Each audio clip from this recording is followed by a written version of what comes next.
মধ্যপ্রাচ্যের দুই শক্তিশালী দেশ ইরান এবং ইসরায়েল, এই দুই পুরাতন শত্রুর যুদ্ধ বাঁধার পর মধ্যপ্রাচ্যের আঞ্চলিক সংঘাত মারাত্মক রূপ নেওয়ার পথে। ইরান ও ইসরায়েলের মধ্যে চূড়ান্ত রূপে যুদ্ধ না বাঁধলেও এখনও তাদের মধ্যে চরম মাত্রার বাকযুদ্ধ চলছে।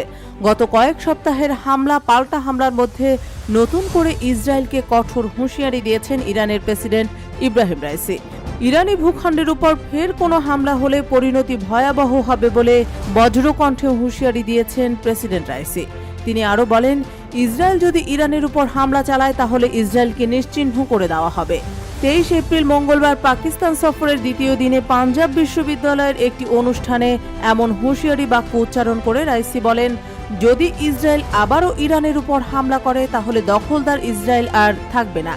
আন্তর্জাতিক গণমাধ্যম সিএনএন-এর এক প্রতিবেদন থেকে এ তথ্য জানা যায়। সিএনএন প্রতিবেদনে জানায়, ইসরায়েলকে হুমকি দিয়ে ইরানি প্রেসিডেন্ট কঠোরভাবে বলেছেন, যদি ইসরায়েল আবার ভুল করে এবং পবিত্র ইরানের সার্বভৌমতাকে লঙ্ঘন করে তাহলে পরিস্থিতি ভিন্ন হবে।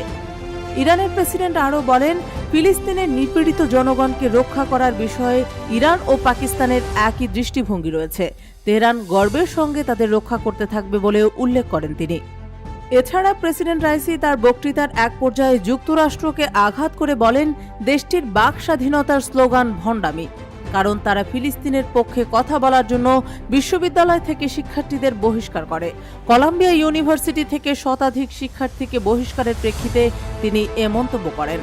পাকিস্তানে রাইসি তার প্রথম সফরের সময় সোমবার দেশটির প্রধানমন্ত্রী শেহবাজ শরীফের সঙ্গে বিস্তৃত আলোচনা করেছেন।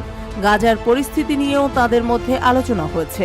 ইরানি প্রেসিডেন্ট সেই সঙ্গে মঙ্গলবার পাকিস্তানের প্রেসিডেন্ট আসিফ আলী জারদারি ও সেনাপ্রধান জেনারেল সৈয়দ আসিম মুনিরের সঙ্গে দ্বিপক্ষীয় ও আঞ্চলিক বিষয় নিয়ে আলোচনার জন্য দেখা করেছেন। উল্লেখ্য যে গত 1 এপ্রিল সিরিয়ার দামেস্কে ইরানি কনস্যুলেটে হামলা চালায় দখলদার ইসরায়েল।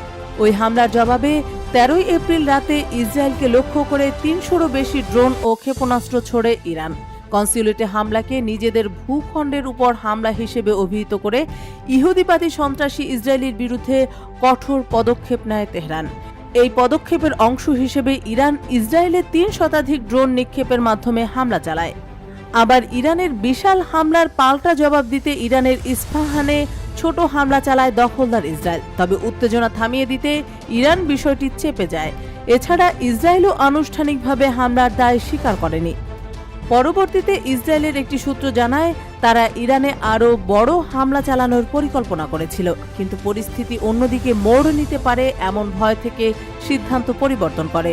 তবে যে কোনো সময় এই দুই দেশের মধ্যে বড় ধরনের সংঘাত বেঁধে যাওয়ার আশঙ্কা রয়েছে।